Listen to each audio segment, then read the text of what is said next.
Hey all, so there's more to San Juan than just colorful buildings and souvenir shops, and I'm going to show you what most cruisers completely miss. If you're stopping in San Juan on your next cruise, don't just follow the crowds. I'm giving you a local's eye view of what makes this city unforgettable. From hidden historic gems to authentic food and easy escapes from the chaos, I'll help you experience the culture, not just walk past it. Stick around to the end because the final spot I'm sharing is one even many of the locals don't talk about, but it's perfect for couples like you looking to slow down and connect. Why does San Juan deserves more than just a quick walk?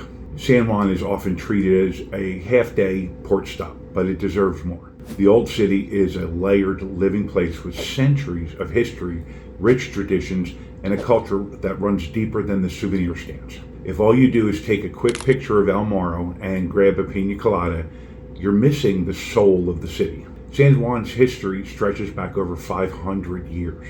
It's one of the oldest European-founded cities in the Americas, and it shows in the details. Cobblestones worn smooth by centuries, balconies heavy with bougainvillea, and layered architecture that tells of Spanish colonists, pirates, revolutionaries, and poets. You're not just walking through a pretty place, you're walking through a storybook that's still being written. Most cruisers don't even realize they're standing in a UNESCO World Heritage Site. It's easy to miss the richness when you're just looking for souvenirs, but once you know the depth, it changes how you see the city. Your first steps. Once you walk off the ship, if you can, disembark early. I recommend that pretty much always.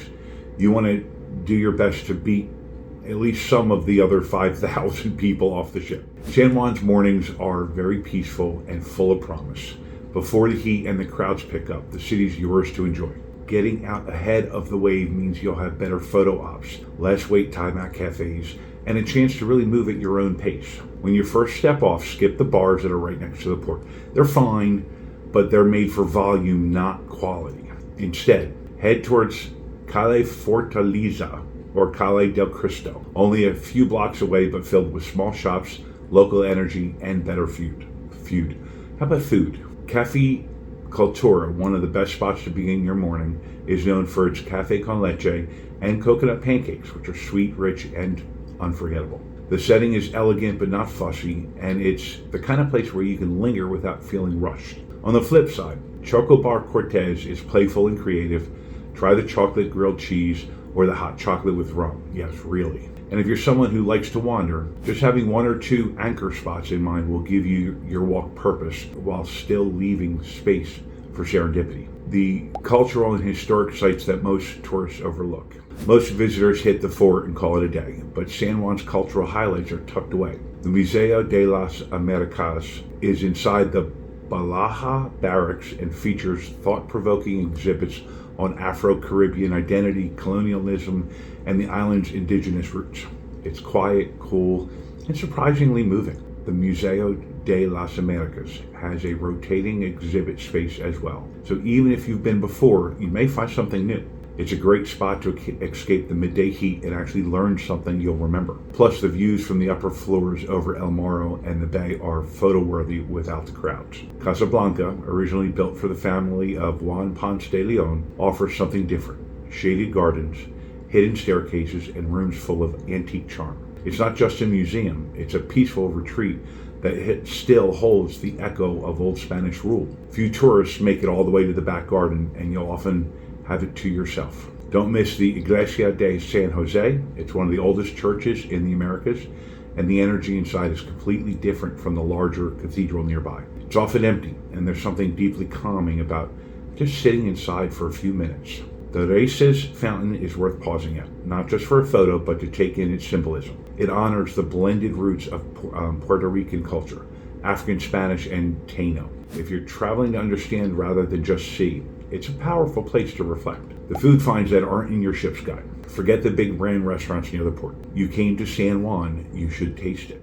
At Diverdura, you'll find no-frills Puerto Rican comfort food like mofongo, arroz con gandules, and lechon, served by people who treat you like family. And I do apologize for really messing up some of the pronunciations. I sincerely apologize.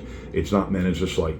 At Diverdura, I recommend the mofongo with shrimp and garlic sauce. It's rich, comforting, and totally local. If you're lucky, you'll catch live music or a chatty chef will tell you exactly where the ingredients came from. They cook like they mean it here. If you're looking for something more upscale, Marmalade is a dream. It's a fine dining spot that uses Caribbean ingredients with international flair. Think 5-course tasting menus, expertly paired wines, and candlelit tables. Perfect for reconnecting as a couple. Marmalade changes its menu often, but their white bean soup is legendary, and the wine pairings are thoughtful and not overwhelming. If you're celebrating a birthday, anniversary, or just making the most of your port day, this is the place to slow down and truly savor. If you just want something cold and fun, head to Señor Paleta. These handmade popsicles come in incredible flavors like Nutella, guava cheesecake, or mojito, and are made with fresh local ingredients. It's the perfect midday treat while walking the old city. Quiet moments and scenic spots for couples. If you're looking to escape the cruise crowds, even if just for a few minutes, head to Parque de las Palomas. Overlooking the harbor, this park is full of shade trees, breezes, and yes, pigeons. But it's also one of the few spots that still feels like a neighborhood hangout. Walk through the San Juan gate for a totally different perspective of the city. This was once the ceremonial entrance for dignitaries visiting the island, and the walk along the wall is peaceful, shaded, and kind of romantic. It's not crowded and you can hear the waves lapping against the old stone. La Grogativa statue, located near city walls, might just be my favorite hidden viewpoint. At sunset, the golden light filters through the old stone streets, and the breeze makes it feel like time is just standing still. You'll find fewer people here than at El Morro, and the view over the water is just as striking. Another lovely place for a quiet moment is the shaded courtyard behind the Museo de Arte y Historia. It's rarely visited by cruise crowds, and it's a calm place to visit if you've been walking for a while. If you're craving greenery, the Paseo del Morro Trail hugs the coast from the San Juan gate around the fortress. It's flat, scenic, and away from traffic. Bring water, wear good shoes, and you'll be rewarded with breezes, shade, and the occasional cat lounging along the path. Some easy do-it-yourself adventures that make you feel like a local. You want a bit of art and creativity in your day while you're there? Start a self-guided walking tour on Calle San Francisco, where bold murals and street art frame the pastel buildings. Stop by Poets Passage for Puerto Rican poetry, hand-bound books, and local crafts in peaceful courtyard setting. If your timing's right, swing by Placita de Santurce for an authentic local market. It's loud, colorful, and filled with energy. But even when it's quiet, it's a great place to grab fruit, talk to vendors, or just people watch with a local beer in hand. For something a little bit sweeter, consider a chocolate tour at Casa Cortez or a rum tasting at Ron del Barrilito.